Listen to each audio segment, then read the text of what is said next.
After 18 years together, I discovered all our accounts emptied.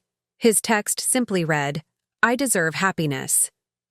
As he celebrated buying his mistress a beachfront condo with our life savings, my father's attorney arrived at my door. "Your father always knew this day might come," he said, handing me documents for the $450 million inheritance Dad had secretly arranged. When I walked into the housewarming party with the trust papers, Alistair's champagne glass shattered on his new marble floor. I still remember the exact shade of blue the sky was that morning, cerulean, almost unnaturally bright against the autumn leaves. Before we jump back in, tell us where you're tuning in from, and if this story touches you, make sure you're subscribed, because tomorrow I've saved something extra special for you. The kind of perfect October day that tricks you into believing everything in your world is equally perfect and aligned. I was standing in our kitchen, the one Alistair and I had renovated 3 years earlier, with its gleaming quartz countertops and professional-grade appliances he insisted we needed. The espresso machine he'd spent nearly $5,000 on hummed in the background as I stared at my phone, trying to make sense of the notification that had just shattered my reality. "Your account balance is below the minimum requirement. Please deposit funds to avoid additional fees." I frowned, opening the banking app to investigate what must surely be a mistake. Our joint savings account, the one containing nearly 20 years of careful planning, the one earmarked for retirement and emergencies, showed a balance of $12.46. The investment account we'd built together, 0 at 0, our checking account, $237.19. Every financial safety net we'd constructed over our 18 years together had vanished overnight. My hands trembled as I called Alistair, my husband of 15 years, and partner for 3 years before that. The call went straight to voicemail, his professional voice instructing me to leave a message. I tried again, and again. On the 4th attempt, my phone pinged with an incoming text. "I deserve happiness. Jennifer makes me happy in ways you never could. I've taken what I need to start my new life. My lawyer will contact you. Jennifer." His 29-year-old executive assistant with the perfect blowout and designer wardrobe that seemed excessive for her salary. The woman he'd assured me was just ambitious when I'd questioned their late-night strategy sessions. I sat down on the kitchen floor, still in my silk robe, the cool tiles a stark contrast to the heat rising in my chest. At 46, I had devoted my adult life to our partnership. I'd put my own career as an architectural preservationist on hold to relocate 3 times. For Alistair's climbing trajectory in investment banking, I'd planned the dinner parties that charmed his clients, renovated each home to showcase his success, and stood by him during the financial crisis when he worked 80-hour weeks and barely acknowledged my existence. And now I was alone with empty accounts and a text message. "Georgia? Georgia, are you there?" My sister Jeanette's voice echoed through the house. I'd forgotten she was coming over to borrow our vacation luggage for her trip to Portugal. I heard her keys jangling, her footsteps approaching the kitchen. "Oh my God, what happened?" she gasped, dropping to her knees beside me. I wordlessly handed her my phone, watching her expression transform from confusion to rage as she read Alistair's message and scrolled through the banking app. "That bastard," she whispered, pulling me into a fierce hug. "That absolute bastard." Jeanette stayed with me that first day, making calls I couldn't bring myself to make. She contacted our family attorney, canceled credit cards, and helped me document the financial carnage Alistair had left behind. The mortgage payment would be due in 10 days. The property taxes on our home were scheduled to draft next week. The housekeeper and gardener would arrive tomorrow expecting payment. Dad always said Alistair was a snake in an expensive suit. Jeanette muttered as she made notes of immediate expenses I needed to cover. "Remember how he refused to attend your engagement party? Said he couldn't celebrate what would eventually break your heart?" Our father, Arthur Reynolds, had been a formidable man, self-made in commercial real estate development with a reputation for seeing through people's facades. He'd died 4 years earlier after a brief but brutal battle with pancreatic cancer, leaving his estate divided between Jeanette and me, with our Uncle Curtis as the executor. At least, that's what we'd been told. My portion had been placed in a complex trust that I hadn't paid much attention to at the time, grief-stricken and relying on Alistair to handle the details. That evening, after Jeanette reluctantly left to relieve her babysitter, I sat in Alistair's home office, searching for any clue to where he might have transferred our money. His desktop computer was gone, along with his collection of rare whiskeys, and the small rodent sculpture he'd bought at auction last year. However, he'd left behind his framed diplomas and industry awards. Too cumbersome to pack quickly, I supposed. As I pulled open his desk drawer, my phone rang with an unfamiliar local number. "Mrs. Williams?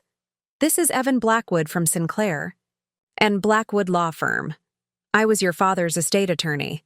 His voice was formal but kind. "I've just been notified of some unusual activity with your accounts. I need to meet with you as soon as possible. Tomorrow morning, perhaps?" "My husband left me," I said, the words feeling strange in my mouth. "He took all our money." There was a pause on the line. "Yes, Mrs. Williams. That's precisely why I'm calling. Your father made certain arrangements in anticipation of this exact scenario." "What do you mean?" I asked, confusion momentarily displacing my shock. "I'd rather not discuss this over the phone. Could we meet at your home tomorrow at 9 a.m.? That night was the longest of my life. I alternated between rage and despair, between plotting revenge and surrendering to grief. I found myself standing in our walk-in closet at 3 a.m., staring at the empty spaces where Alistair's tailored suits had hung, the vacant shelves that had held his collection of handmade Italian shoes. 18 years reduced to vacant hangars and hollow spaces. By morning, exhaustion had hardened into resolve. I showered, applied makeup, and dressed in a navy sheath dress that had always given me confidence. Whatever Evan Blackwood was bringing to this meeting, I would face it with dignity. At precisely 9 a.m., my doorbell rang. I opened the door to find a tall man in his 60s with silver hair and kind eyes behind tortoiseshell glasses. Evan Blackwood carried a leather briefcase that looked as if it had accompanied him through decades of legal matters. "Mrs. Williams," he said, extending his hand. "Thank you for seeing me on such short notice." I led him to the formal living room, the one Alistair and I used only for entertaining clients and partners from his firm. It felt appropriate somehow. This meeting was business, not personal. Though in truth, nothing felt personal anymore. "Would you like coffee?" I asked, defaulting to the hostess role I'd perfected over the years. "No, thank you." Evan settled into an armchair and placed his briefcase on the coffee table between us. "I think it's best we get straight to the matter at hand." I perched on the edge of the sofa, hands clasped tightly in my lap. "You mentioned my father made arrangements?" Evan nodded, his expression thoughtful. "Arthur and I were friends for over 30 years. He was an exceptional judge of character, which made him both a formidable businessman and a fiercely protective father." He opened his briefcase and removed a thick folder embossed with the law firm's logo. "From the day you introduced Alistair to your family, Arthur had concerns." A memory surfaced. Dad pulling me aside at Christmas dinner the first year. I brought Alistair home. "Georgie?" he'd said, using my childhood nickname. "That young man is looking at our house like he's calculating its square footage value, not like he's meeting his girlfriend's family." I'd dismissed it as Dad being overprotective, too quick, to judge the ambitious young banker who had swept me off my feet. "Your father approached me 17 years ago, shortly after your engagement announcement," Evan continued. "He wanted to establish a separate trust for you, one that would remain dormant unless certain conditions were met." I leaned forward. "What conditions?" Arthur called it the snake insurance policy. A ghost of a smile crossed Evan's face. "In essence, he set aside a significant portion of his assets in a trust that would only activate if Alistair betrayed you in a specific and measurable way, financial abandonment, infidelity resulting in divorce, or both. Preparing and narrating this story took us a lot of time, so if you are enjoying it, subscribe to our channel. It means a lot to us. Now back to the story. My throat tightened. He expected this to happen. He hoped it wouldn't, Evan corrected gently. But he prepared as if it would. That was Arthur's way. I thought about the father who had taught me to swim by tossing me into the deep end, who had made me change my own flat tire in the rain when I was 16, who had always insisted I maintain my own separate savings account even after marriage. Preparation wasn't pessimism in Arthur Reynolds' worldview, it was prudence. The trust was designed with a trigger mechanism, Evan explained, opening the folder to reveal pages of legal documents. Our firm monitors your joint accounts, with your unknowing consent from the original paperwork you signed after your father's passing. When over 75% of your joint assets were withdrawn in a 24-hour period without prior established patterns to suggest a legitimate investment move, it automatically alerted our system. I stared at him, processing this information. You've been watching our accounts for 17 years? Not personally, Evan clarified. It's an automated system, completely confidential. The specifics of the trigger conditions were known only to myself, Arthur, and our financial compliance officer. He turned to a tabbed section of the document. When the system flagged the unusual activity yesterday, I personally reviewed the transactions. Alistair withdrew approximately $3.2 million across your various accounts, leaving you with essentially nothing. He also took out a home equity line of credit against this property 2 weeks ago for an additional $850,000. The room seemed to tilt slightly. He mortgaged our house without my knowledge? How is that possible? Evan's expression darkened. I'm afraid you'll find your signature on those documents. Whether it's authentic or forged will be something to investigate. But that's a separate legal matter we can address later. He turned to another page. What matters now is that your father's contingency plan has activated. As of 8 a.m. this morning, the Georgia Reynolds Contingency Trust has been converted from a dormant entity to an active one. The assets are being transferred to accounts in your name only as we speak. I took a deep breath. What assets exactly are we talking about? Evan removed a single sheet of paper and placed it on the table between us. I glanced down and saw a number that made my vision blur. $450 million? My voice was barely audible. Your father made some particularly astute investments in the years before his passing. The trust has been actively managed since then, and the portfolio has performed exceptionally well. Evan's professional demeanor softened. Arthur wanted to ensure that if his concerns about Alistair ever proved valid, you wouldn't just be protected, you would be empowered. I stood abruptly, walking to the window that overlooked the garden I'd designed when we first bought the house. The roses were in their second bloom of the season, the fountain bubbling peacefully in the center. The garden had always been mine. Alistair had no interest in it beyond appreciating how it increased our property value. There's more, Evan said from behind me. The beach property in Southampton that Alistair always wanted to sell? Arthur bought it from your uncle secretly and placed it in this trust. The art collection your mother started that Alistair insisted on keeping in storage? It's been properly maintained and is legally yours alone. Even your grandmother's jewelry that disappeared after the home robbery 5 years ago, Arthur had already secured it in a safe deposit box. He suspected the timing of that break-in was too convenient. I turned back to face him, a sudden realization dawning. The robbery happened right after Alistair's first major investment loss, the one he said was due to market volatility. Evan nodded slowly. Your father had his suspicions about that as well. A lifetime of doubts dismissed and intuitions ignored came rushing back. How many red flags had I explained away over the years? How many of Alistair's questionable actions had I rationalized to preserve the perfect image of our marriage? I need a moment, I said, sinking back onto the sofa. The weight of 18 years of deception pressed against my chest. not just Alistair's, deception, but my own willful blindness. Of course. Evan gathered his papers neatly. There's no rush.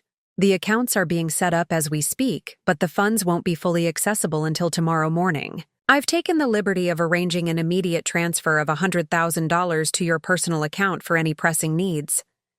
I almost laughed at the absurdity. Yesterday, I had been panicking about paying the gardener. Today, I was being casually offered $100,000 as pocket change. What happens next? I asked, rubbing my temples where a headache was forming. That's entirely up to you, Mrs. Williams. My role is to execute your father's wishes and ensure the smooth transition of these assets. How you proceed, legally against Alistair, personally with your new circumstances, those decisions are yours to make. After Evan left, promising to return tomorrow with more paperwork, I wandered through the house that suddenly felt both familiar and foreign. This 5-bedroom colonial with its manicured lawn and 3-car garage had been the backdrop to my life for the past decade. Every inch reflected choices Alistair and I had made together. Or rather, choices Alistair had made that I had supported. I stopped in front of a large photograph hanging in the hallway. Alistair and I on our 10th anniversary trip to Santorini, smiling against a backdrop of white buildings and blue sea. His arm was around my waist, my head tilted toward his shoulder. We looked happy. We looked connected. Had it all been an illusion? My phone buzzed with a text from Jeanette. How did the meeting go? Call me. Instead of calling immediately, I found myself opening Instagram, something I rarely did. Alistair had always managed our social media presence, insisting it was important for his professional image to showcase our perfect life. I scrolled through his profile, noting he hadn't posted anything since a charity gala 3 weeks ago. But when I searched for Jennifer Lynch, his assistant, I found her profile had been updated just hours ago. There she was, standing on a balcony, overlooking the ocean, champagne flute raised toward the camera. The caption read, "New beginnings deserve ocean views. Satst, blessed Sati Rai dream home." I enlarged the image, my designer's eye immediately recognizing the distinctive railings and stonework of the oceanfront, an exclusive luxury development in Montauk that had been featured in Architectural Digest last year. Units there started at $3 million paid for with my money. With our money. My phone rang in my hand, Jeanette calling, not content to wait for my update. I answered, still staring at Jennifer's smiling face on my screen. Georgia? What happened? What did the lawyer say? Jeanette's voice was tense with concern. Dad knew, I said simply.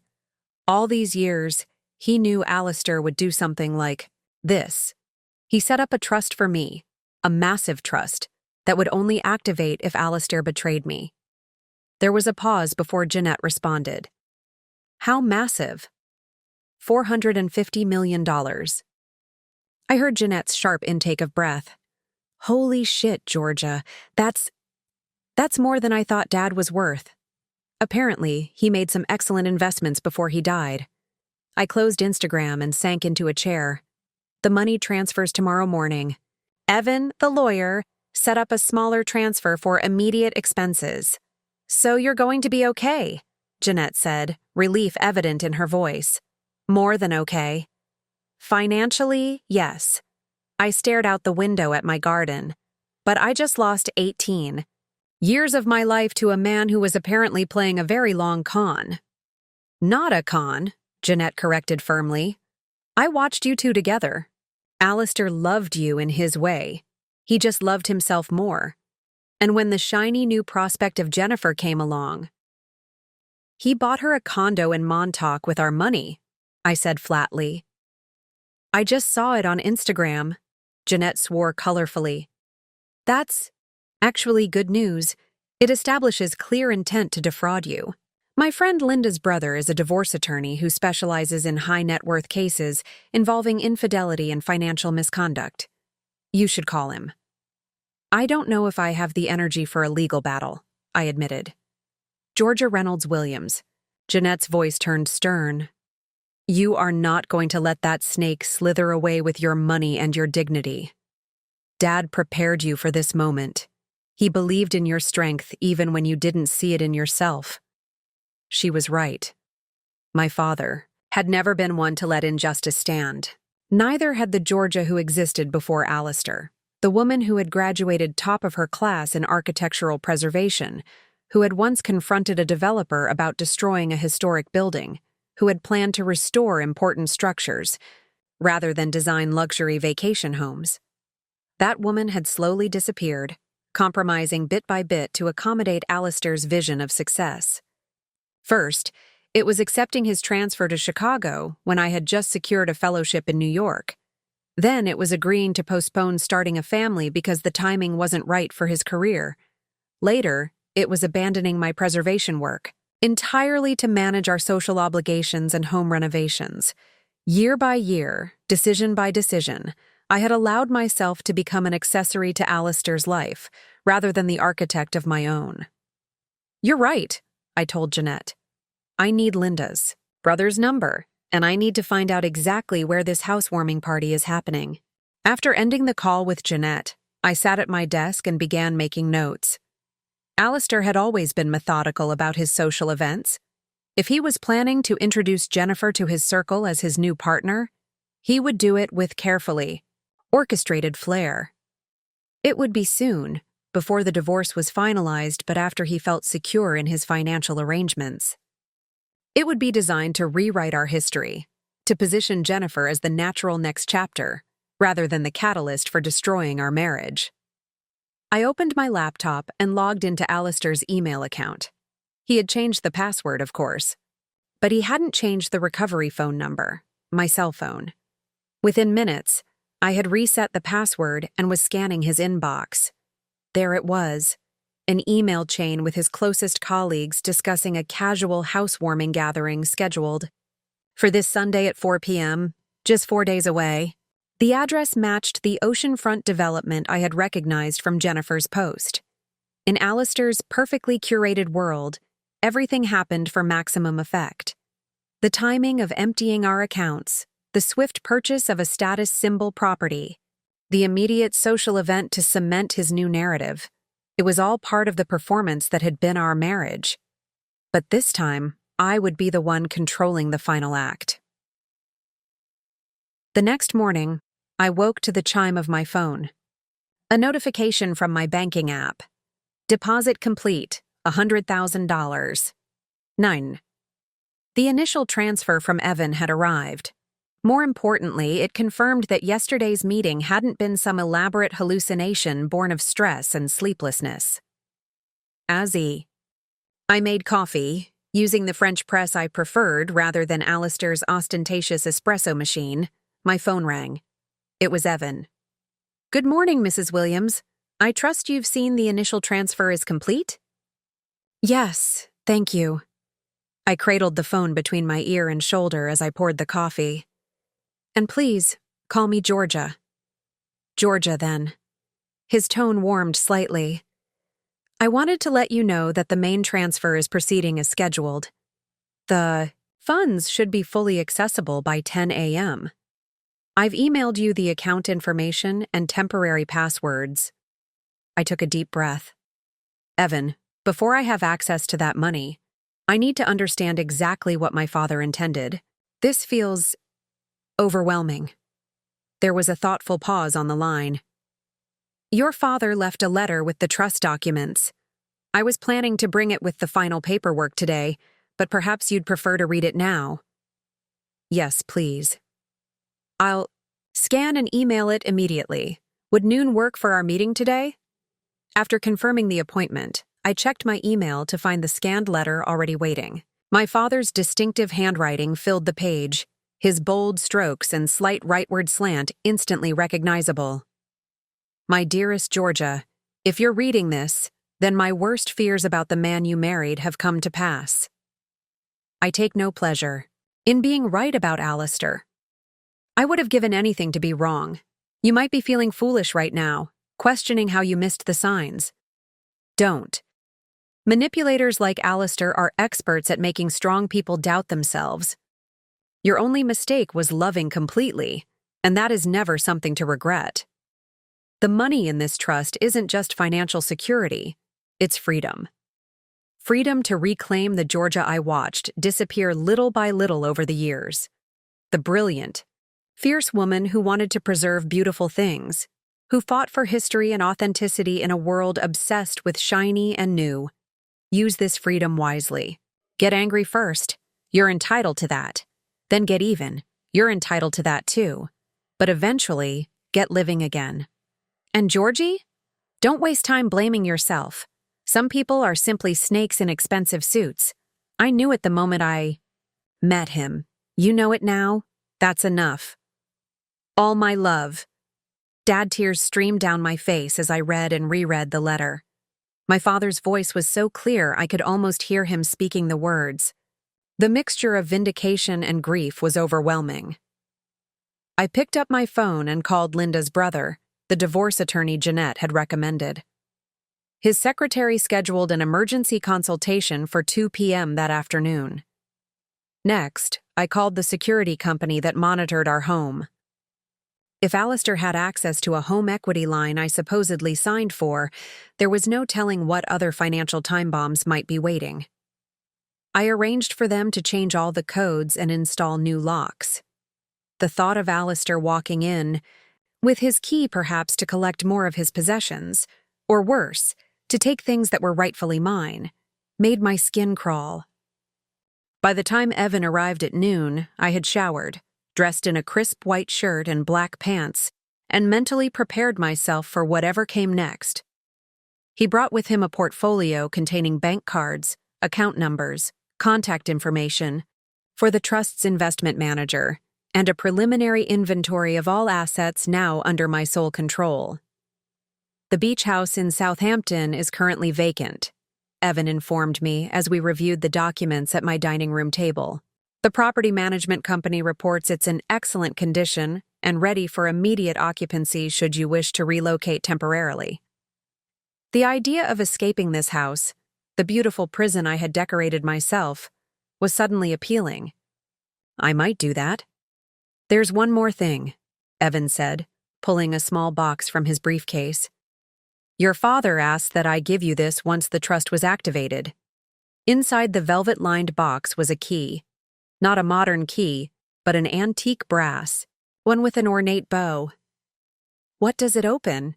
I asked, turning it over in my palm. A safe deposit box at North Shore Trust Bank in the city. Arthur was quite specific that I should not know its contents, only that you would understand its significance when the time came. After Evan left, I sat still for several moments, the key cool against my skin.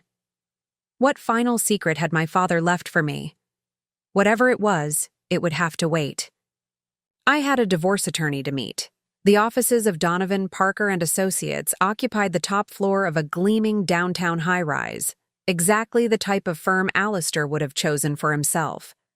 The thought gave me a grim satisfaction. Marcus.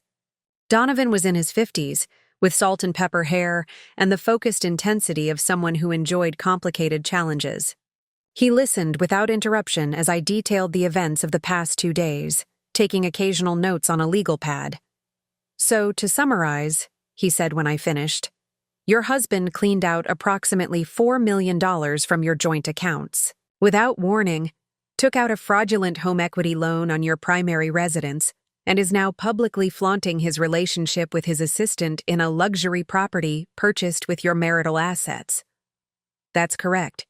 And you've just come into a substantial inheritance that was specifically designed to activate in this scenario. I nodded. Mrs. Williams, while I don't typically speak ill of potential opposing counsel, your husband has made a series of catastrophic legal mistakes. Marcus leaned forward, his expression almost eager. New York is an equitable distribution state. Courts take a particularly dim view of what we call dissipation of marital assets, spending marital funds on extramarital affairs, or making large financial moves without spousal consent. What does that mean for me? It means we're going to hit Mr. Williams with the legal equivalent of a wrecking ball. He smiled thinly. The fact that he's publicly showcasing his new relationship while living in a property purchased with marital funds creates a perfect storm of liability. He pulled a tablet toward him and began typing. I'd like to file emergency motions immediately. One to freeze any remaining joint assets, another for an expedited financial disclosure, and a third for a temporary restraining order preventing him from selling, transferring, or encumbering any property acquired during your marriage. The speed at which things were moving made my head spin. Will that affect his housewarming party on Sunday? Marcus looked up, eyebrows raised. He's hosting a social event to show off a property purchased with stolen marital assets, while still legally married to you? Yes. I found the invitation. In his email. A slow smile spread across Marcus's face. Mrs. Williams, would you like to attend this party? What? Legally, as his spouse with no separation agreement in place, you have every right to be there. In fact, your presence, along with a process server to deliver our initial filings, would create a rather powerful statement. The thought of walking into that party, of seeing Alistair's face when he realized his perfect plan was unraveling, sent a surge of something unfamiliar through me.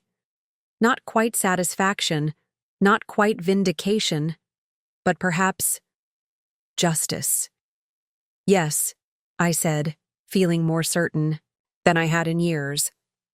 I would like to attend that party.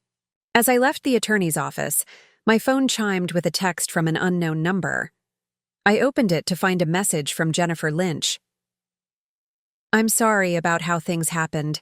Alistair said your marriage was over long before we met.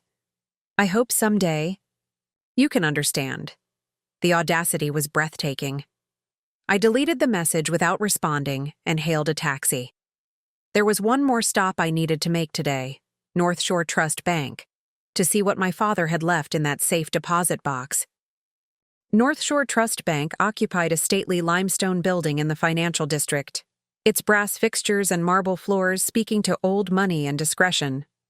I approached the receptionist, explained my purpose, and was promptly escorted to the vault area where a manager verified my identification and Evan's authorization letter.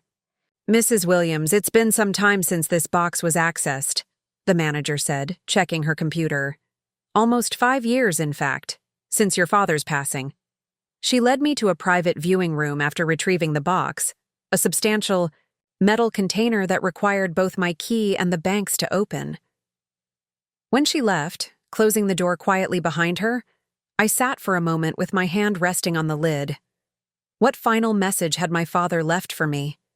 What had he deemed too important to entrust even to his attorney? I lifted the lid to find several items carefully arranged inside. A leather-bound journal with my father's monogram, a USB drive, a small jeweler's box, and a manila envelope labeled simply, Evidence. I started with the journal, opening to the first page where my father's handwriting flowed across the cream-colored paper. June 12, 2010, Georgie brought Alistair to dinner again tonight. I tried, for her sake, to see what she sees in him. The ambition, yes. The intelligence, certainly. But there's a hollowness there. A man shaped entirely by what others perceive, rather than any internal compass. But my daughter is in love. And so I smile and pour the scotch he pretends to appreciate, storing away the observation that he checks the label before accepting the glass, calculating its value. What troubles me most is how Georgia diminishes herself in his presence. My brilliant, outspoken daughter, suddenly deferring, watching his face for approval, editing herself mid-sentence when his interest wanes. I recognized it because I saw the same pattern with Catherine and her first husband. That slow erosion of self, barely perceptible day to day but devastating over time. I've decided to begin documenting my observations, not to show Georgia, that would only push her away, but to establish a pattern, should the need ever arise, to protect her from what I fear this man may become. I flipped through the journal, my father's meticulous documentation spanning nearly 12 years. Each entry detailed an interaction, a comment, a financial decision that had raised his concerns about Alistair. Dates, times, witnesses, all recorded with the precision of someone building a case. Some entries brought painful recognition. November 22, 2013 Thanksgiving dinner. Georgia mentioned her preservation project for the Miller Building downtown. Passionate, articulate, her eyes bright with purpose. Alistair interrupted to discuss his upcoming promotion, deftly redirecting the conversation. When Curtis later asked Georgia to continue about her project, she demurred, saying it wasn't that interesting. Alistair squeezed her hand, approval granted for her self-erasure. I watched my daughter's light dim in real time. It took every ounce of restraint not to confront him at my own dinner table. Others revealed things I hadn't known. March 17, 2016 met Curtis for lunch. He reluctantly shared that he observed Alistair dining with a young woman at the Westbrook last week. Not business, Curtis was clear about that. Hand-holding, intimate conversation. When spotted, Alistair appeared startled, then introduced her as a family friend visiting from London. Curtis didn't believe him, but felt it wasn't his place to tell Georgia. I disagree, but respect his position, adding this incident to my growing file. First, documented evidence of potential infidelity, though unfortunately without concrete proof. I set down the journal, my hands trembling slightly. How many other family friends had there been over the years? How many times had Alistair betrayed our marriage while I was busy planning his career-advancing dinner parties? Next, I opened the envelope labeled Evidence. Inside were photographs, receipts, bank statements, and printouts of emails, all meticulously organized by date.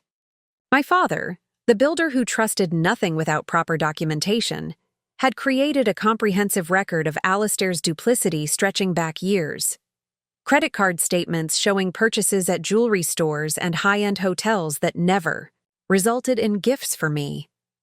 Photos taken by a private investigator showing Alistair with different women, none of them Jennifer, interestingly, in situations that couldn't be explained away as professional meetings. Emails retrieved through means I didn't want to contemplate, revealing Alistair's complaints about our marriage to friends and his flirtations with others. The most recent items dated to just before my father's illness, as if his investigation had been interrupted by the cancer diagnosis. But the pattern was abundantly clear. Alistair Williams had never been the faithful, devoted husband I believed him to be. I opened the jeweler's box to find my grandmother's sapphire ring, the one Alistair had insisted was lost during a business trip to Chicago 6 years ago. I had mourned that ring, its loss representing the last tangible connection to the grandmother, who had encouraged my love of historic architecture. Finally, I plugged the USB drive into my phone using an adapter from my purse.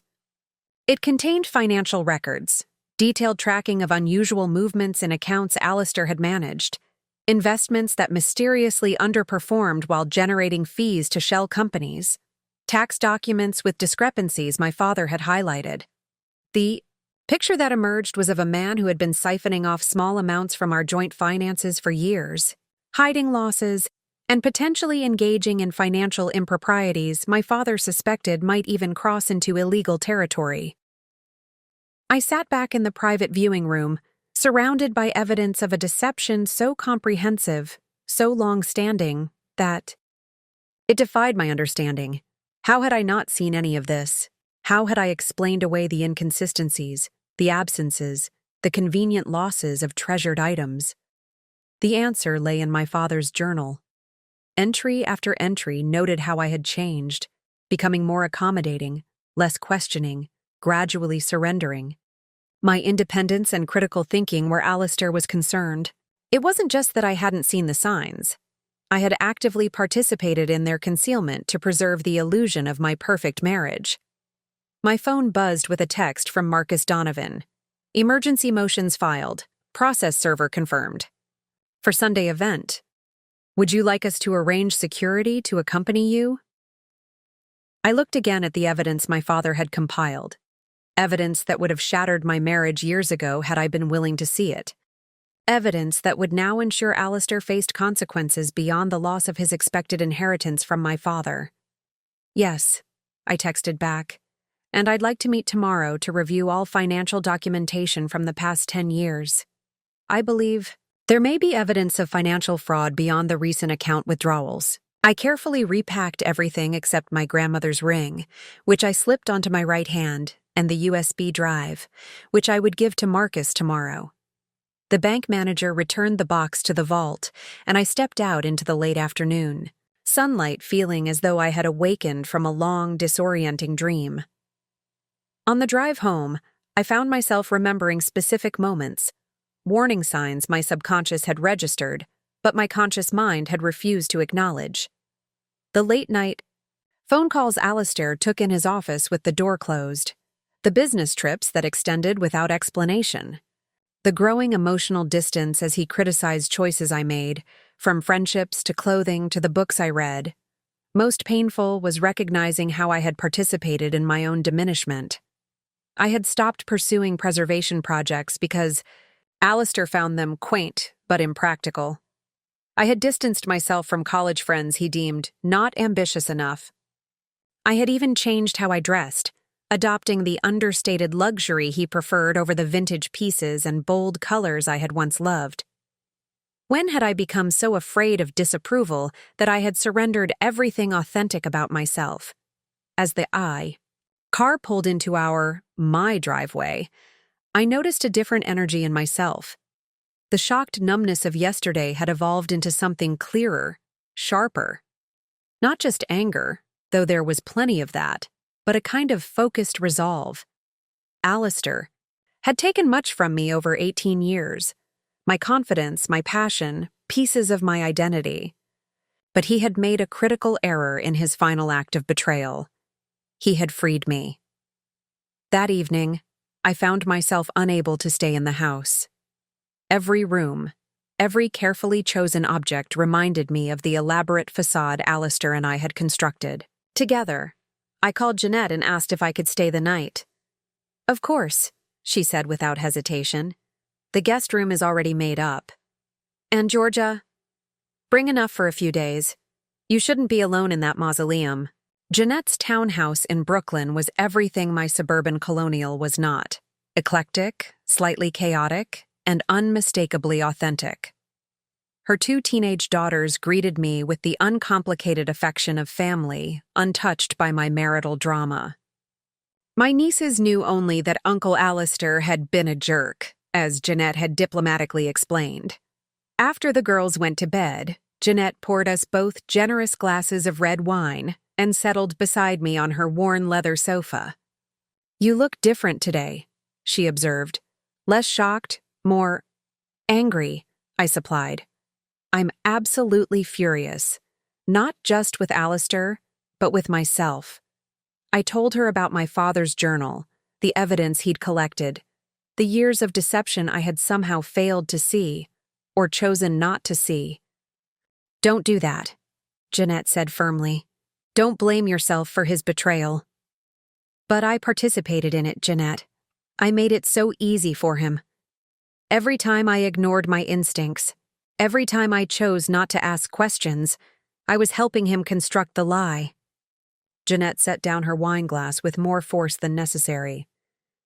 "Georgia Reynolds, you listen to me. What you did was trust your husband. That's not a character flaw. It's what people in committed relationships are supposed to do. Alistair is the one who abused that trust, not you." I wanted to believe her, but the evidence of my complicity felt overwhelming. I had constructed an elaborate psychological framework where Alistair's success justified any compromise, where his happiness was the ultimate measure of our marriage's health.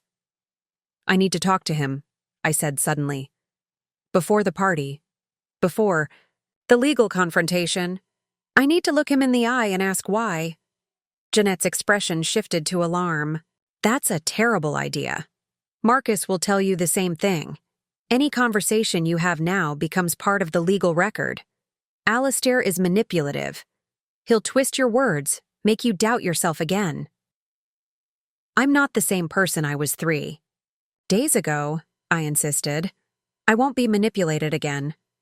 You're not thinking clearly. The Georgia I know is methodical, strategic. This impulse to confront him now before you have everything in place? That's emotion overriding your judgment. She was right. But the need to speak to Alistair felt visceral, a desperate attempt to make sense of 18 wasted years. Just one phone call, I said. I won't meet him in person. I just need to hear his voice when I ask him why. Jeanette sighed, recognizing my determination. If you're going to do this regardless of my advice, at least let me be here when you call, and promise me you'll hang up the moment he starts his usual mind games. I nodded, already pulling out my phone. It was nearly midnight, late enough that the call would catch him off guard, but not so late that he could reasonably ignore it. He answered on the 4th ring, his voice wary. Georgia? Hello, Alistair. I kept my tone neutral, fighting to control the surge of emotions his voice triggered. I was going to call you tomorrow, he said, the familiar smoothness returning to his voice.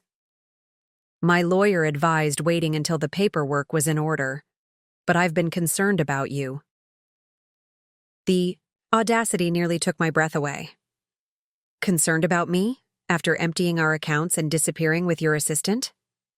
I know how this looks, he began, but there are circumstances you don't understand.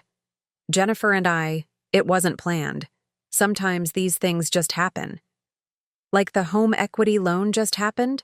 Like the $4 million vanishing from our accounts just happened? There was a brief silence. When he spoke again, his tone had shifted, less conciliatory, more defensive.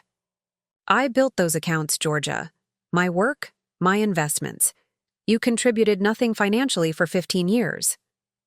Because you insisted I leave my career to support yours, I countered, feeling a flush of anger rise in my cheeks. That was your choice, not mine. A choice you were happy to make when it meant luxury vacations and charity galas, he snapped, his mask of reasonableness slipping. Let's not pretend you were some martyr to my ambition. You enjoyed the lifestyle. Jeanette, listening beside me, made a slashing motion across her throat, cut the call. But I needed to hear this, needed to experience firsthand how quickly Alistair could rewrite our history. One question, Alistair. Was any of it real? Any part of the last 18 years? His sigh was theatrical, practiced. Of course it was real. But people change, Georgia. I've outgrown what we had. Jennifer understands. My ambitions in ways you never could. Jennifer is 29 and impressed by your status, I said flatly. I wonder how she'll feel when she learns you're not as financially secure as you've led her to believe. What are you talking about? His voice sharpened. I know about the financial improprieties, Alistair. The shell companies. The misrepresented investments. My father documented everything. The silence that followed told me more than any denial could have. I'll see you on Sunday, I said, and hung up before he could respond. Jeanette stared at me, eyes wide. What financial improprieties? What wasn't in the journal? Nothing specific, I admitted. But his reaction just confirmed my suspicions. My father noted discrepancies he couldn't fully explain. Now I know there's something there worth investigating. For the first time since discovering the empty bank accounts, I smiled. A genuine, if grim, expression. Alistair always told me my preservation work was impractical, but it turns out I'm very good at excavating buried truths. The next morning, I met with Marcus Donovan in his office, the USB drive from my father's safe deposit box in hand. Before we discuss Sunday's approach, there's something you need to see, I said, placing the drive on his desk. My father was apparently conducting his own investigation into Alistair's financial activities for years. I think there may be evidence of fraud beyond just the emptied accounts. Marcus raised an eyebrow but said nothing as he plugged the drive into his computer. We spent the next hour reviewing the files, spreadsheets meticulously annotated by my father, copies of tax documents with highlighted discrepancies, records of transfers to entities I'd never heard of. Your father was remarkably thorough, Marcus said finally, looking up from the screen. These aren't just suspicious patterns, they're potentially criminal activities. Criminal? The word felt strange in my mouth. I had prepared myself for discovering infidelity, for confronting financial betrayal, but criminal activity hadn't factored into my understanding of who Alistair was, or who I had been married to. Based on what I'm seeing, Alistair has been running a sophisticated scheme for at least a decade. Marcus pointed to a particular spreadsheet. These entities receiving consulting fees from your joint investments don't appear to be legitimate businesses. They're likely shell companies he controls. For what purpose? Tax evasion at minimum, possibly hiding losses from bad investments he didn't want you or his clients to know about. There may even be elements of a Ponzi scheme here. Marcus leaned back in his chair. Mrs. Williams, with your permission, I'd like to bring in a forensic accountant from our firm and, potentially, discuss this with the Financial Crimes Division of the District Attorney's Office. I stared at him, the implications slowly sinking in. You're saying Alistair could go to prison? It's certainly possible. These activities, if proven, carry serious penalties. I thought about the journal entries, my father's careful documentation of Alistair's character over the years. Had he suspected something of this magnitude? Was this why he had created such an elaborate trust to protect me? Do what you need to do, I told Marcus. But I'd prefer to keep this separate from Sundays. Confrontation. I want to handle one crisis at a time. Marcus nodded, his expression thoughtful. That's wise. Let's focus on the divorce proceedings and the recovery of your marital assets first. This potential criminal matter will take time to develop properly. As I left his office, my phone buzzed with a text from a number I didn't recognize. Georgia. It's Curtis. Just heard from Alistair. He's spinning quite a tale about your separation. Can we meet for coffee? There are things you should know. My Uncle Curtis had always been the quieter counterpart to my father's forceful personality.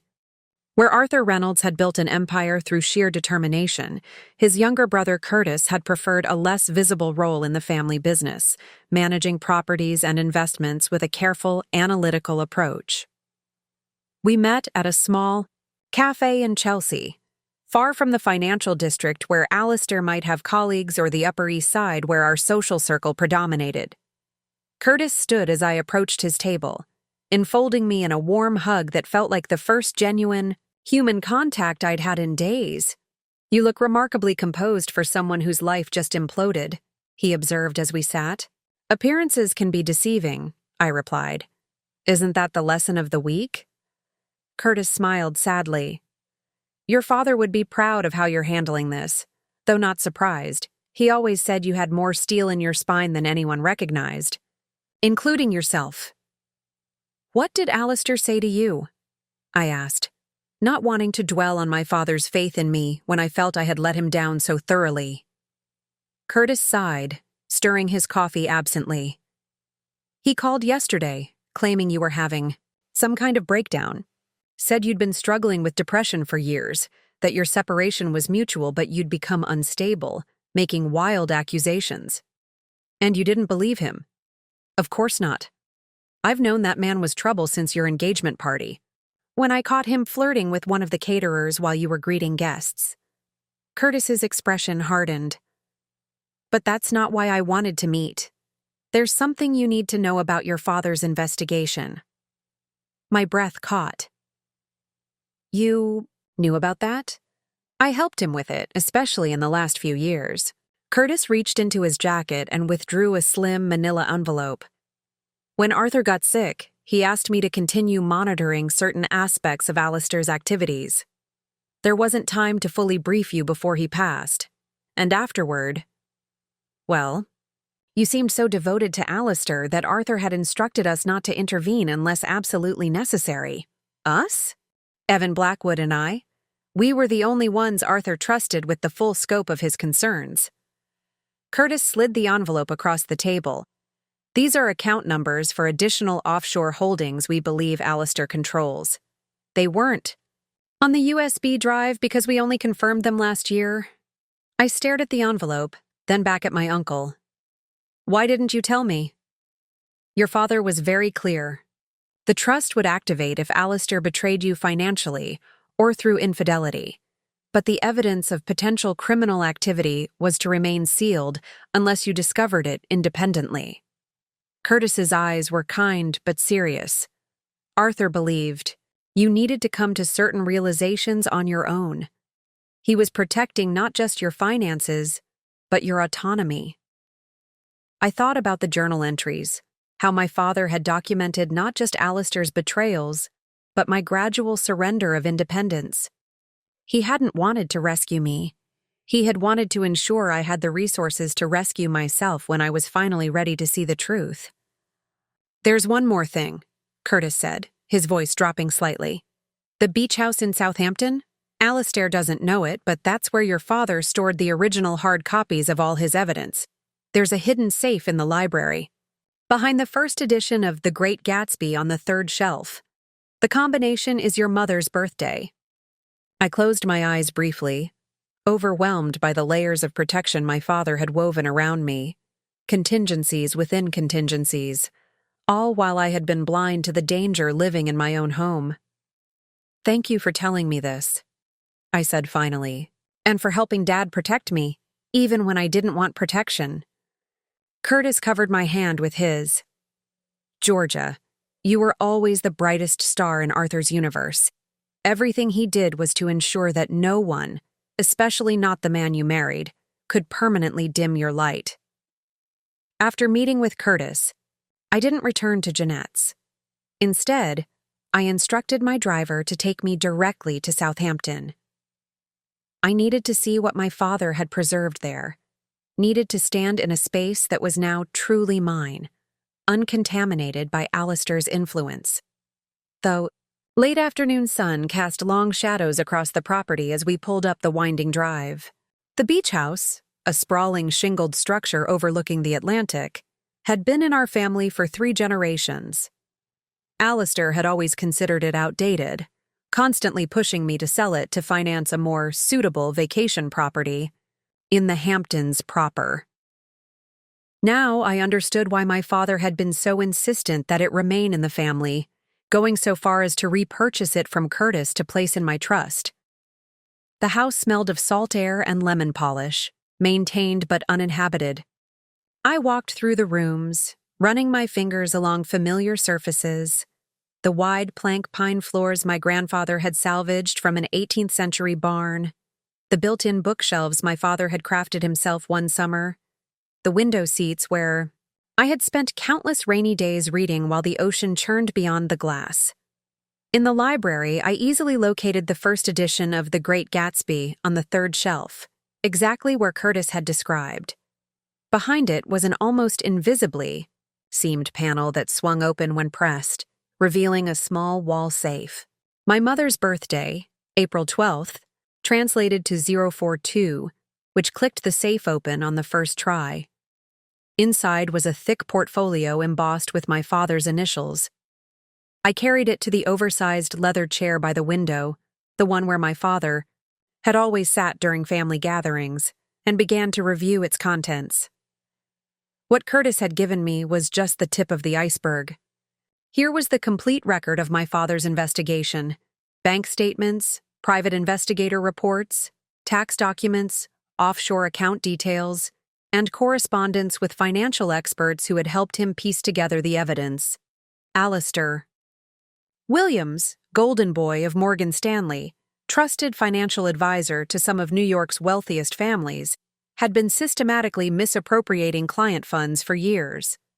He had created a labyrinthine structure of false investments, shifting money between accounts to cover losses and skim profits, all while maintaining the facade of successful money management. And I, the wife who managed his social calendar, hosted his client dinners, renovated homes to project success, had been an unwitting accessory to his scheme. The realization hit me with physical force. How many people had entrusted their savings to Alistair based partly on my apparent endorsement? How many had been charmed by dinner parties in our perfect home, reassured by my presence that Alistair Williams was a family man of integrity? My phone rang, startling me from these thoughts. It was Jeanette. "Where are you? I came back from picking up the girls and you were gone." "I'm at the beach house," I said, my voice sounding distant even to my own ears. "I needed some space to think." "Is everything okay? You sound strange." "Alistair isn't just a cheater, Jeanette. He's a criminal, a financial criminal who's been stealing from clients for years." There was silence on the line then. "Jesus, Georgia, are you sure?" Dad was sure. He collected evidence for years. That's why he created the trust, not just to protect me from divorce, but to protect me from potential criminal liability when Alistair's schemes eventually collapsed. Criminal liability? You didn't know anything about this. Ignorance isn't always a defense, I said, flipping through more documents. Especially when you're the spouse who benefited from the proceeds, whose signature is on joint tax returns. Another silence. Then Jeanette asked, "What are you going to do?" That was the question, wasn't it? What was I going to do with this knowledge? The confrontation planned for Sunday suddenly seemed trivial compared to the magnitude of what I'd discovered. This wasn't just about my betrayal or my stolen funds. There were potentially dozens of victims who had trusted Alistair with their financial futures. "I don't know yet," I answered honestly. "I need to think." After promising Jeanette I would call her in the morning, I ended the call and sat watching darkness fall over the ocean. The rhythmic sound of waves against the shore had always helped clarify my thoughts, even as a child. My father had left me with a terrible choice. I could use this evidence to ensure Alistair faced justice for his crimes, potentially sending him to prison. But that path would almost certainly involve public exposure, scandal, and a painful reckoning with my own unwitting role in his deceptions. Or I could focus solely on my divorce proceedings, using just enough leverage to secure what was rightfully mine without triggering the full collapse of Alistair's house of cards. That approach might spare me public humiliation, but it would leave his other victims without justice. What would the pre-Alistair Georgia have done? The idealistic preservationist who believed in protecting what was valuable and authentic. I opened my father's journal again, turning to the final entry, dated just 2 weeks before his cancer diagnosis. June 4th, 2020. I worry I've waited too long. The evidence against Alistair mounts, but Georgia remains devoted. Would exposing him now only hurt her? Would she even believe me without experiencing his betrayal firsthand? Curtis says I'm overthinking this, that the trust will protect her, financially regardless. But money has never been my primary concern for my daughter. It's her spirit I fear for, her sense of self that has been so gradually eroded she doesn't even recognize its absence. The Georgia I raised would never stay silent in the face of wrongdoing, would never value comfort over justice. That Georgia would want to know the truth no matter how painful. I have to believe that woman still exists beneath the perfect corporate wife Alistair has molded. I have to believe that when the moment comes, and it will come, she will choose truth, however difficult. My daughter has always been stronger than she knows. My final gift to her will be the resources to rediscover that strength when she needs it most. I closed the journal, tears streaming down my face. My father had seen me more clearly than I had seen myself. He had recognized my gradual surrender to Alistair's vision, my abandonment of values I had once held dear. But he had never lost faith that the real Georgia, the one who valued authenticity and justice, would eventually reemerge. The choice before me was suddenly crystal clear. Sunday's confrontation would proceed as planned, but it would only be the beginning. Alistair Williams would face the full consequences of his actions, not just for what he had done to me, but for what he had done to everyone who had trusted him. I picked up my phone and called Marcus Donovan. I need to amend our strategy for Sunday, I said when he answered. And first thing Monday morning, I want to meet with the district attorney's office. There's something they need to see. Saturday morning dawned clear and bright over the Atlantic. I had spent the night in my childhood bedroom at the beach house, sleeping more soundly than I had in days, despite the weight of decisions made and still to come. After a simple breakfast on the deck, I called Marcus to finalize our approach for tomorrow's confrontation. His assistant connected us to a conference call that included Linda, the forensic accountant he had brought onto the case. Mrs. Williams, I've reviewed the preliminary documents you provided, Linda began, her voice precise and measured. While a complete forensic analysis will take weeks, I can confirm that the evidence points to systematic financial fraud over a period of at least 8 years. What's the potential scale? I asked, watching seagulls wheel against the blue sky. Based on client lists and asset management figures, we're looking at potentially $40 to $50 million in misappropriated funds, Linda replied. Mr. Williams appears to have been running what amounts to a private Ponzi scheme, using new client investments to cover losses and withdrawals while skimming significant amounts for personal use. The number staggered me. $40 to $50 million, stolen from people who had trusted Alistair with their life savings, retirement funds, children's college accounts. How did he hide this from his firm? I asked. Very carefully, Linda said. He operated at the edges of legitimate investment activity, creating vehicles that appeared sound but channeled funds through offshore entities. The firm's compliance department should have caught this, frankly. Their failure to do so may create additional liability. Marcus cleared his throat. Georgia, I've spoken with a colleague in the white-collar crimes division of the DA's office. They're extremely interested in your father's evidence. They've suspected irregularities in some of Alistair's investment vehicles for some time, but lacked concrete evidence to move forward. What does this mean for tomorrow? I asked, focusing on the immediate challenge. Strategically, it changes. Nothing, Marcus assured me. We proceed as planned with the divorce filings and asset recovery motions. The criminal aspects won't be addressed until our meeting with the DA on Monday. And Alistair won't see it coming, I said, more to myself than to them. No, Marcus confirmed. The emergency motions served tomorrow will focus exclusively on the marital assets he liquidated and the fraudulent home equity loan. Nothing will tip him off about the broader investigation until the authorities are ready to move.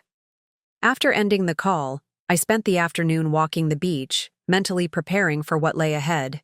The wind whipped my hair, longer now than Alistair preferred, another small rebellion I had begun in the months before his departure. I had sensed something ending even then, though I couldn't have imagined the form that ending would take. By evening, I had formulated my approach. This wasn't just about reclaiming financial assets or even exposing Alistair's criminal activities. It was about reclaiming my voice, my agency, my identity, separate from the carefully constructed persona of Mrs. Alistair Williams. I called Jeanette to let her know I wouldn't be returning to Brooklyn tonight. I'm staying at the beach house, I told her. I need the space to center myself before tomorrow. Are you sure you should be alone right now? She asked, concern evident in her voice. I looked out at the darkening ocean, feeling more clear-headed than I had in years. I'm not alone, I said. For the first time in a very long time, I'm actually keeping myself good company. Sunday morning arrived with a sense of inevitability. I dressed with deliberate care in a slate blue sheath dress, professional enough to signal confidence, elegant enough to belong at an upscale housewarming, with just enough understated authority to make a statement. I paired it with my grandmother's sapphire ring and matching earrings, the set Alistair had claimed was outdated years ago, encouraging me to accept the modern diamond pieces he preferred. As I was preparing to leave, Evan Blackwood called. Georgia, before you proceed with today's confrontation, there's something else you should know. His voice carried an unusual note of satisfaction. The final component of your father's trust has just activated. What do you mean? I thought everything transferred on Friday. The bulk of the assets, yes. But your father created a secondary trigger related specifically to the oceanfront development in Montauk. I sat down, suddenly alert. The building where Alistair bought a condo for Jennifer? Precisely. The development was one of your father's final investments through a holding company called Lighthouse Partners. Arthur structured his ownership stake with a unique provision. He retained the right to approve or deny any purchase within the building, masked as a standard board review requirement. Understanding dawned slowly. Are you telling me? As of Friday afternoon, Alistair's purchase of Unit 1620 at the oceanfront has been officially rejected by the board. The rejection explicitly cites character concerns and financial irregularities. The funds remain in escrow and will be returned to the account of origin, which is now frozen by court order thanks to Marcus's emergency motions. I couldn't help the small laugh that escaped me. My father anticipated this exact scenario? Alistair using our money to buy property in that specific building? Not exactly, Evan clarified. Arthur invested in several high-end developments across the region with similar provisions. It was a safeguard against precisely this type of situation. Alistair attempting to quickly establish a new residence with marital assets. Your father called it his firebreak strategy. So Jennifer's dream condo never actually belonged to them. The champagne-fueled housewarming they're hosting today is celebrating a property they don't legally own and now cannot purchase. I closed my eyes, imagining Alistair's reaction when he discovered this additional layer of my father's foresight. He had always underestimated Arthur Reynolds, dismissing him as a self-made man who lacked the sophistication of Alistair's Ivy League peers.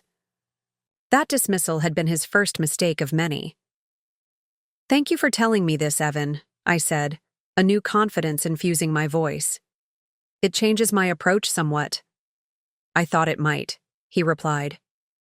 "Your father would have enjoyed this moment, Georgia. Not the pain Alistair has caused you, but watching you reclaim your power. That was always his hope." After the call ended, I texted Marcus with this new information. His response was immediate. "This strengthens our position considerably.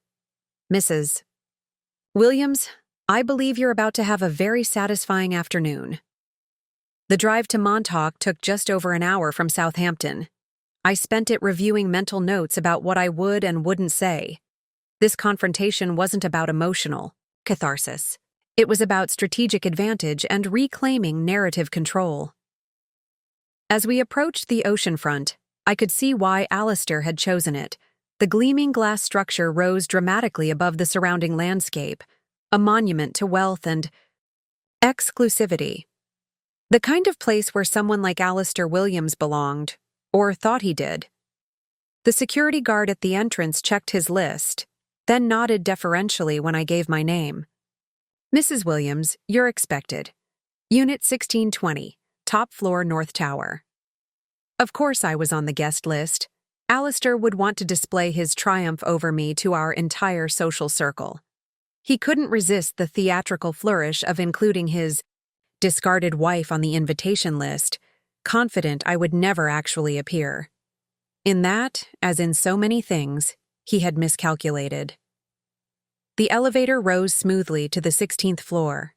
As the doors opened, I could hear the murmur of conversation and soft jazz from down the hallway. Marcus and his associate were waiting discreetly by the stairwell, as arranged. "Perfect timing," Marcus said quietly. "The process server arrived 5 minutes ago and is waiting for your signal." I nodded, straightening my shoulders and lifting my chin. "Then let's not keep him waiting." The door to Unit 1620 stood open, soft lighting and conversation spilling into the hallway. I paused, just outside, taking a final moment to center myself. This wasn't just a confrontation. It was a reclamation. I thought of all the ways I had diminished myself over the years, speaking more softly in Alistair's presence, deferring to his preferences in everything from home decor to vacation destinations, gradually surrendering my professional ambitions to support his. That Georgia, the compliant, accommodating Mrs. Williams, had disappeared the moment Alistair emptied our accounts. In her place stood someone both familiar and new. The core of who I had always been, enhanced by a clarity that only betrayal could have crystallized. I stepped through the doorway into the expansive living area. The space was stunning. Floor-to-ceiling windows framed a panoramic ocean view, modern furnishings and tasteful neutrals arranged to maximize the vista. About 30 people mingled throughout the room, champagne flutes in hand. I recognized most of them. Partners from Alistair's firm, couples from our country club, a few neighbors from my neighborhood. Their conversations faltered as they noticed me, surprised expressions quickly masked behind polite smiles. No one approached. Alistair stood near the windows, his back to the entrance as he gestured expansively, describing some feature of the property to an attentive audience. Jennifer was at his side, hair perfectly styled, wearing a cream-colored dress that looked new and expensive. My money had apparently funded a wardrobe upgrade along with the property. It was Patricia Lawson, the managing partner's wife, who alerted them to my presence. I saw her eyes widen, her hand touch Alistair's arm in warning. He turned, his practiced smile freezing when he saw me. For a single, gratifying moment, Alistair Williams, master of composure and control, looked utterly blindsided. I moved toward them with deliberate steps, aware of conversations dying around me, of curious glances following my progress. Jennifer's expression cycled rapidly from shock to alarm to a forced smile. "Georgia." Alistair recovered quickly, his voice carrying just the right note of sympathetic concern. "This is unexpected. Are you... well?" The subtle emphasis on the final word sent the message to everyone listening. His estranged wife was unstable, her appearance here concerning rather than appropriate. "I'm excellent, thank you," I replied, my voice clear and steady. "I wouldn't miss celebrating such a significant purchase. After all, I have a vested interest in how our marital assets are being spent." A ripple of uncomfortable murmurs spread through the nearest guests. Alistair's jaw tightened almost imperceptibly. "Perhaps we should speak privately," he suggested, already moving to guide me toward a hallway. "I don't think that's necessary," I said, maintaining my position. "I'm simply here to deliver some paperwork. 2 items, actually." I opened my clutch and removed an envelope, extending it toward him. First, notification that the purchase of this unit has been rejected by the building's board. Apparently, there are concerns about your financial stability and character. The property isn't yours, Alistair. It never was. Jennifer's champagne glass tilted dangerously in her hand. "What is she talking about? The closing was finalized last week." "Conditionally finalized," I corrected her. "Pending board approval, which was officially denied on Friday. The earnest money remains in escrow, though it's now subject to the asset freeze ordered by the court." "What asset freeze?" Alistair's voice had lost its public smoothness, a harder edge emerging. I nodded toward the doorway, where Marcus now stood with his associate and the process server. "That's the second item. Emergency motions filed with the court regarding the liquidation of marital assets without consent, and the fraudulent home equity loan you took against our primary residence." The process server stepped forward, extending a thick envelope. "Alistair Williams? You've been served." The silence in the room was absolute. Every guest stood frozen, witnessing the public unraveling of Alistair's carefully constructed narrative. He made no move to take the envelope, so the server placed it on the sleek console table beside him and retreated. Only then did I allow myself to meet Alistair's eyes directly. What I saw there wasn't remorse or even embarrassment. It was cold, calculated fury. The mask fully dropped to reveal the man my father had recognized from the beginning. "You have no idea what you've done," he said, voice low enough that only Jennifer and I could hear. "Actually," I replied with equal quietness, "I know exactly what I've done. This is just the beginning." The elegant housewarming disintegrated quickly after that. Guests made hurried excuses, gathering coats and purses, avoiding eye contact as they filed past me toward the exit. The managing partner lingered briefly, his expression unreadable as he studied Alistair, then me, before departing without a word. Within 15 minutes, only 5 people remained in the spacious condo. Alistair, Jennifer, Marcus, his associate, and me. "I suggest we sit down," Marcus said, his tone professionally neutral. "There are several matters to address."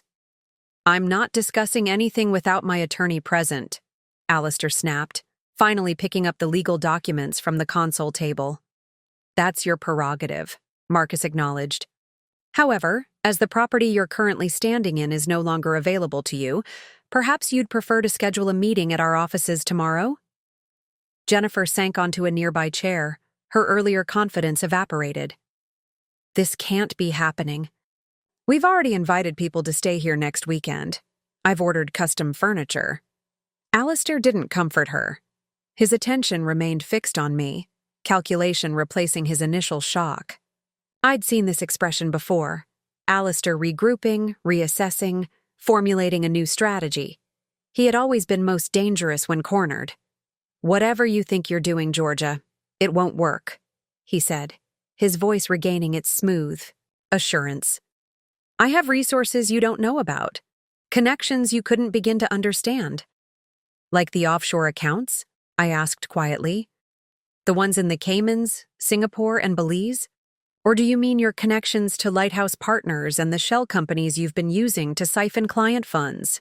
The blood drained from his face so rapidly, I thought he might faint. "You're bluffing," he managed finally. "You don't know anything about my business affairs. You never have." "That was certainly what you counted on," I agreed. "My total ignorance was essential to your operation. The devoted wife who handled the social calendar while you handled the finances. The perfect arrangement. Until it wasn't." Jennifer looked between us, confusion evident. "What offshore accounts? Alistair, what is she talking about?" He ignored her, his focus entirely on me. "Whatever amateur investigation you think you've conducted, you're out of your depth. Back off now, and I'll be generous in the divorce settlement. Push this, and you'll get nothing." Marcus cleared his throat.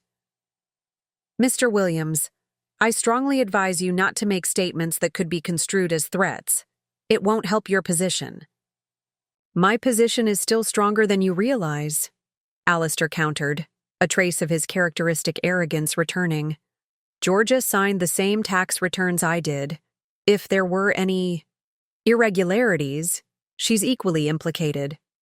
So there it was, the threat I had anticipated since discovering the extent of his financial crimes.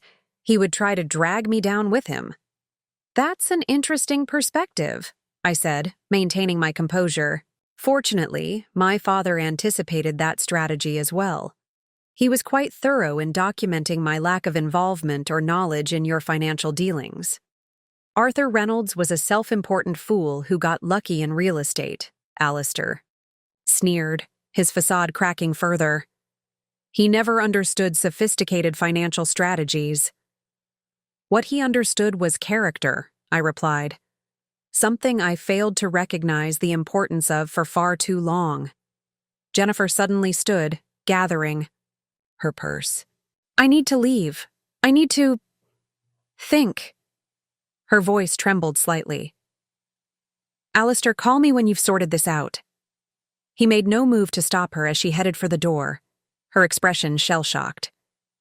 The beautiful young assistant who had seemed such a prize was already distancing herself from what she now recognized as a potential disaster. As the door closed behind her, something shifted in Alistair's demeanor. The public mask had served its purpose, and now, with only Marcus, his associate, and me as witnesses, he allowed his true self to emerge. "You have no idea what you're interfering with," he said, his voice colder than I had ever heard it. There are other people involved. Powerful people who won't appreciate this disruption. Are you referring to clients whose funds you've misappropriated, or to accomplices? I asked, genuinely curious about how deep his deception went. His laugh was short and bitter.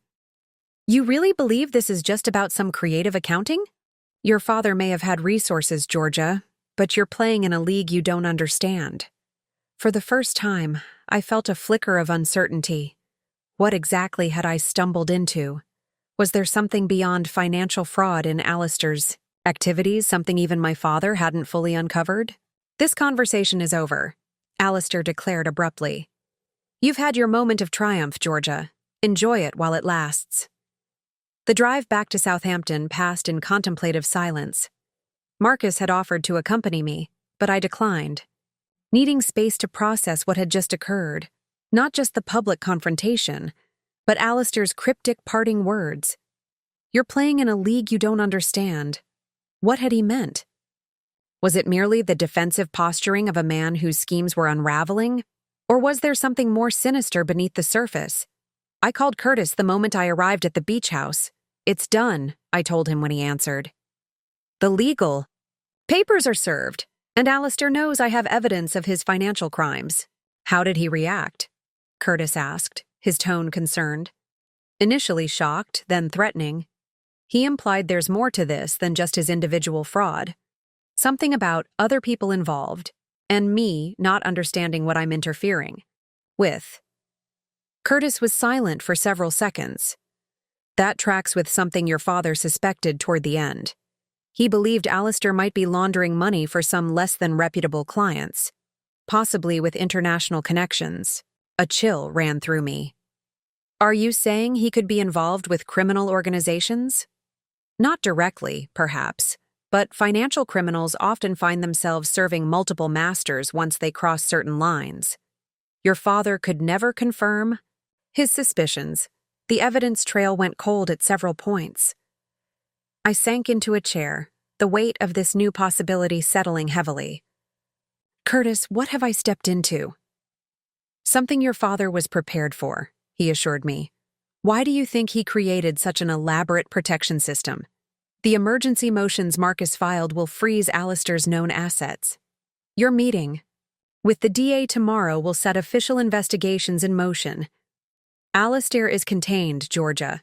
His threats are just that. Threats. I wished I could share Curtis's confidence. The Alistair I had glimpsed today, cold, calculating, almost menacing, seemed capable of more than I had previously imagined. I'm staying at the beach house tonight, I told Curtis. I've asked the security company to send someone to monitor the property, just as a precaution. Good. I'll drive out first thing tomorrow to accompany you to the DA meeting. After ending the call, I walked through the house, checking locks and setting the alarm system. The security company had promised to have someone on site within the hour. Until then, I was alone with my thoughts and the steady rhythm of waves against the shore. I found myself drawn to my father's study, a room that had always been his sanctuary. The leather chair behind the desk still held the impression of his form. The bookshelves displayed his eclectic reading tastes, from architectural histories to spy novels. On the wall hung photographs documenting his life and career, project groundbreakings, family vacations, charity events. One photo in particular caught my attention. My father and me at my college graduation, his arm around my shoulders, both of us beaming at the camera. I was dressed in academic regalia, clutching my newly minted architectural preservation degree, eyes bright with purpose and possibility. What had happened to that young woman? How had she allowed herself to be so thoroughly sublimated to another's ambitions? The answer, I realized, wasn't simple. It hadn't been one moment of surrender, but 1,000 small compromises. A suggestion here about a more suitable career path. A comment there about what successful couples did. Alistair's influence had been insidious precisely because it was incremental, each adjustment so slight that I hardly noticed the cumulative effect. Until I found myself standing in an empty house with empty bank accounts, finally seeing the complete picture. My phone chimed with a text from Marcus. Security detail has arrived at your gate. DA meeting confirmed for 9 a.m. tomorrow. Try to rest. Rest seemed unlikely given the circumstances, but I appreciated the sentiment. I made a cup of tea and carried it out to the deck overlooking the ocean. The security guard, a retired police officer named Jim, had done a perimeter check and now sat discreetly in his vehicle at the end of the driveway. As darkness settled over the water, I mentally prepared for tomorrow's meeting with the district attorney. It would require detailed explanations of everything I had discovered, careful presentation of my father's evidence, clear delineation of my own ignorance regarding Alistair's criminal activities. It would also mean publicly acknowledging how thoroughly I had been deceived by the man I married, a humiliation I would have once found unbearable. Now, strangely, I felt only a growing resolve. The shame wasn't mine to carry. It belonged to Alistair, who had betrayed not just me, but everyone who had trusted him. Tomorrow would mark the beginning of a reckoning long overdue. Monday morning arrived with unexpected chaos. I awoke to multiple missed calls and urgent texts, from Marcus, Curtis, and even Evan. Before I could respond to any of them, my phone rang again. Marcus calling for what appeared to be the 5th time in an hour. "Georgia, where have you been?" His normally composed voice carried an edge of genuine alarm. "Have you seen the news?" "I was asleep," I said, instantly alert. "What's happened?" "Alistair attempted to leave the country last night. He was arrested at Teterboro trying to board a private flight to Venezuela." I sat up abruptly. "Arrested? By whom?" "FBI. Apparently, they've had an ongoing investigation into certain investment vehicles he's been managing. Your evidence and our emergency motions accelerated their timeline." My mind raced to process this information. He was fleeing. Yes, with documents and hard drives that agents seized at the terminal. "And Georgia?" Marcus paused. "He wasn't alone. They also detained 3 other individuals, including a partner from his firm and someone the FBI describes as a person of interest in multiple financial crime investigations." So Alistair's cryptic warning had substance behind it. He wasn't just a sophisticated financial criminal working alone. He was part of a larger network. "The DA still wants to meet this morning," Marcus continued. "In fact, it's become more urgent. The Bureau is involved now, and they're particularly interested in your father's evidence. How quickly can you get to the city?" Curtis arrived 30 minutes later to drive me into Manhattan, a copy of my father's complete files secured in his briefcase. During the drive, we pieced together what little information was publicly available. Financial news outlets were reporting Alistair's arrest in carefully hedged terms, prominent investment advisor detained for questioning, potential connections to international finance investigation. "Your father would be relieved this is happening now," Curtis said as we navigated morning traffic. "He always feared the longer Alistair's schemes continued, the more people would be hurt when they eventually collapsed.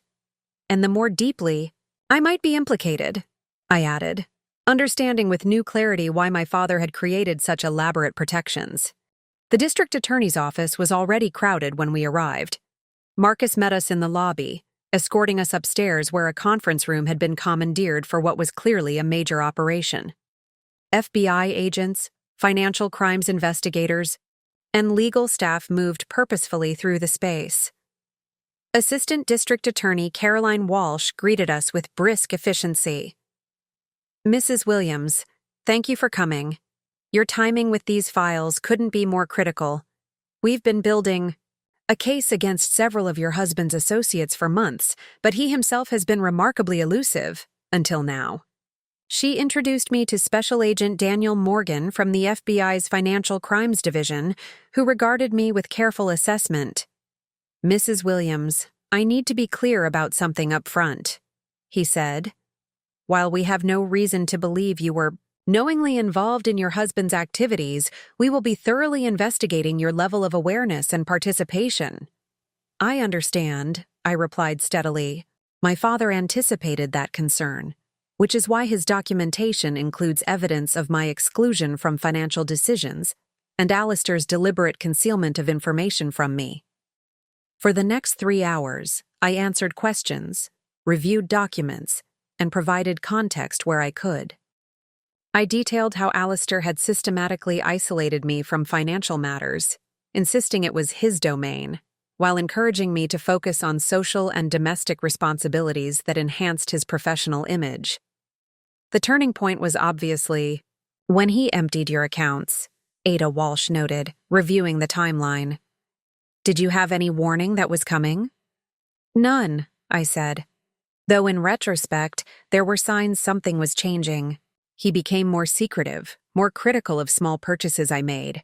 He began questioning whether certain social connections were still valuable to us.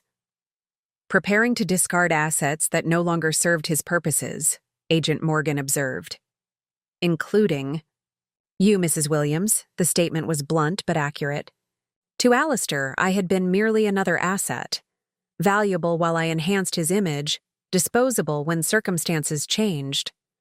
As the meeting concluded, Agent Morgan pulled me aside. You should know that we've placed a security detail on your primary residence and this beach property. Alistair Williams was involved with people who don't appreciate loose ends. Are you saying I'm in danger? I asked, keeping my voice even despite the surge of anxiety his words triggered. I'm saying we're taking precautions. Until we've identified all parties involved in this network, everyone connected to the case receives protection. Standard procedure. Nothing about this situation felt standard, but I nodded my understanding. As Curtis and I prepared to leave, Ada Walsh handed me her card. We'll need you to remain available for additional questions, she said. And Mrs. Williams, your father's foresight likely prevented this situation from becoming much worse. For you, and for many others. The days following Alistair's arrest unfolded with surreal intensity. His face appeared on financial news programs, in newspaper headlines, and across social media, the golden boy of wealth management revealed as an architect of systematic fraud. Each report uncovered new layers of deception, expanding the circle of both accomplices and victims. I remained at the Southampton house, following Marcus's advice to avoid my primary residence where journalists had begun to gather. The FBI security detail maintained a discreet but constant presence, a sobering reminder that the danger might not be entirely over.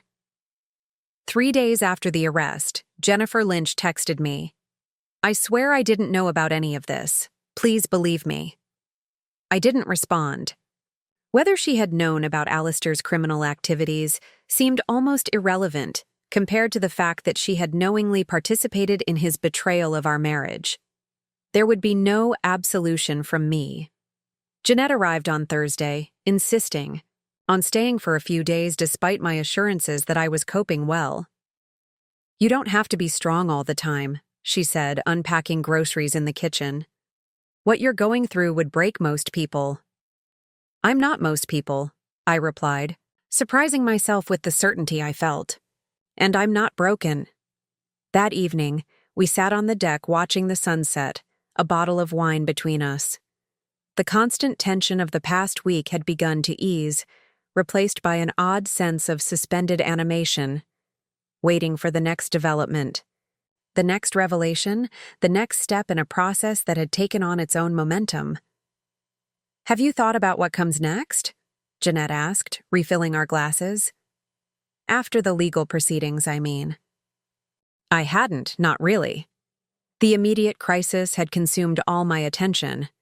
Meetings with investigators, consultations with Marcus about the divorce proceedings, arrangements for securing my assets against potential claims from Alistair's victims. Suppose I'll sell the house in Greenwich, I said finally. Too many memories there, and most of them feel false now. And then, I looked out at the ocean, its surface turned golden by the setting sun. I'm not sure. For so long, my life was defined by being Alistair's wife. I barely remember who I was before that.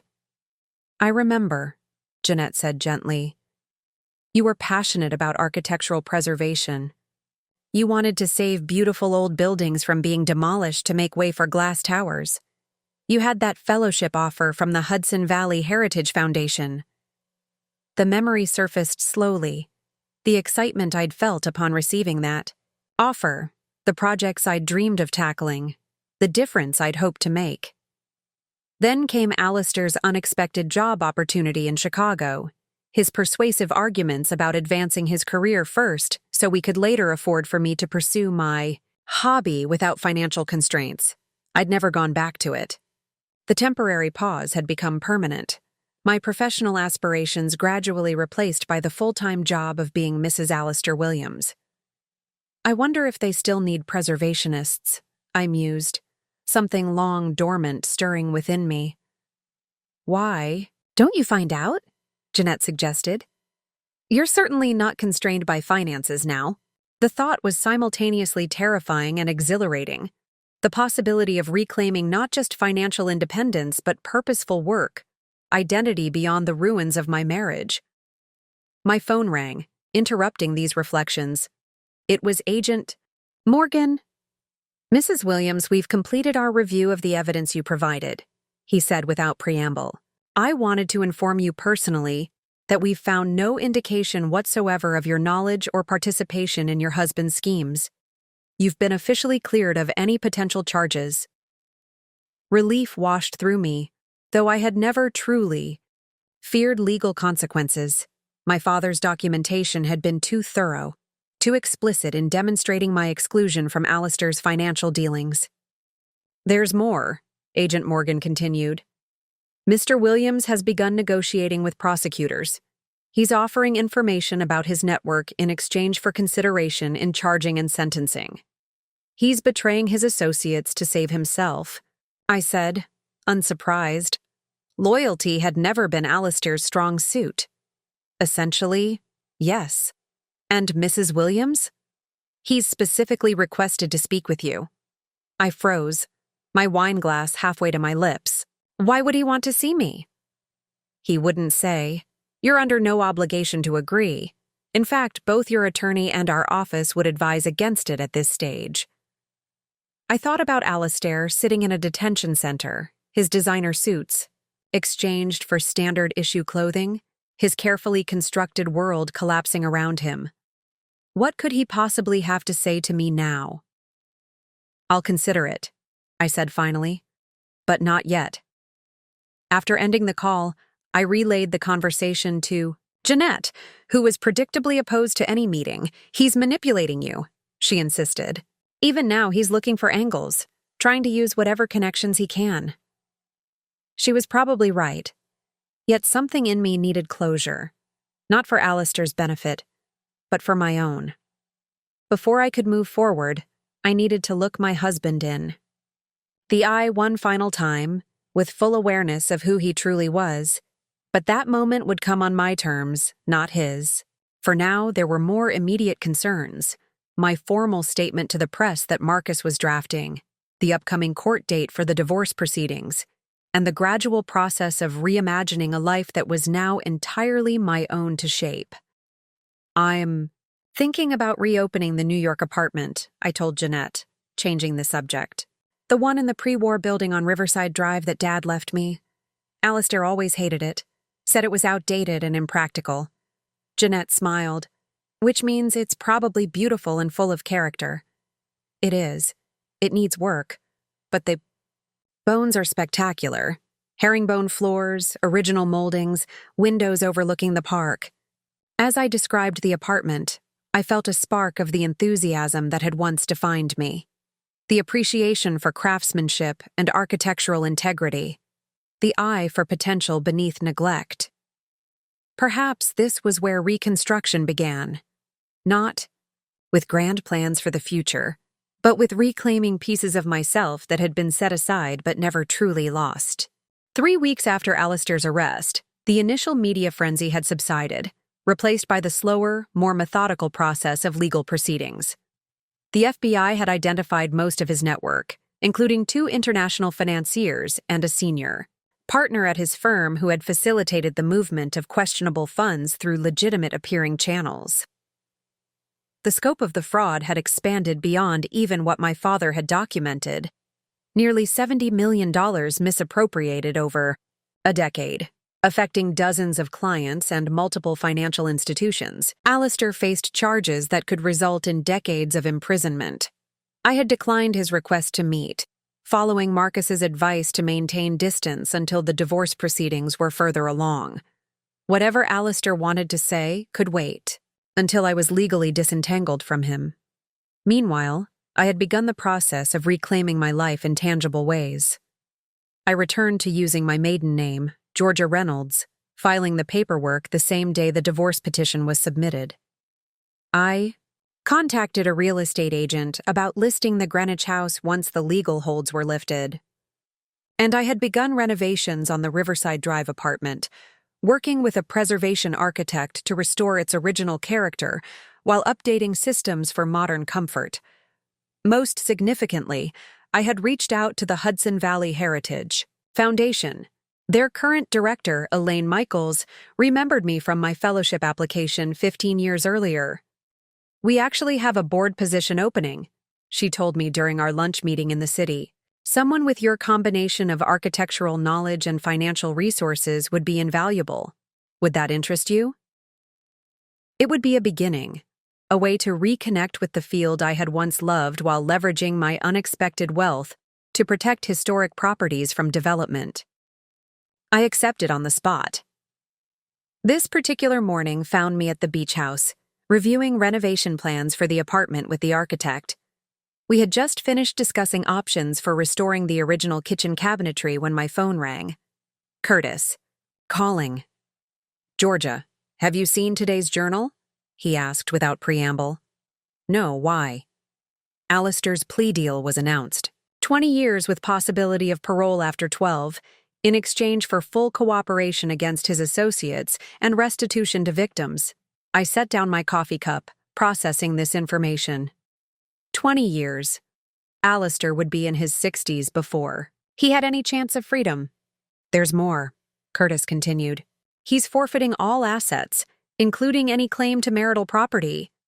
Marcus says this essentially fast-tracks your divorce. There's nothing left to negotiate since Alistair has surrendered everything." "Did he have a choice?" I asked, wondering if this was strategic rather than conciliatory. Not much of one. The evidence was overwhelming. This was his best option to avoid what could have been an effective life sentence. After ending the call, I walked to the beach, needing to clear my head. The reality of Alistair's fate, a fate he had constructed for himself through years of deception and fraud, had finally solidified. The man who had shaped my adult life would spend the next 2 decades in federal prison. I felt neither satisfaction nor sorrow, just a strange sense of completion. The chapter was closing, not with the dramatic confrontation I had once imagined, but with the bureaucratic finality of plea agreements and asset forfeitures. My phone chimed with a text from Marcus. "In light of today's developments, would you reconsider meeting with Alistair? His attorney has reached out again, quite insistent that he has something important to tell you in person." I stared at the message, waves lapping at my feet as I considered the request. What could Alistair possibly say that would matter now? Apologies seemed pointless, explanations too late, justifications hollow. Yet something in me needed this final conversation. Not for reconciliation or even understanding, but for the clear-eyed acknowledgement of what had been real and what had been illusion in our 18 years together. "Yes," I texted back, "but on my terms. No attorneys present, just him and me." Marcus's response was immediate. "Strongly advise against this. If you insist, let's discuss parameters to protect your interests." 2 days later, I sat in a private conference room at the Federal Detention Center, waiting for Alistair to be brought in.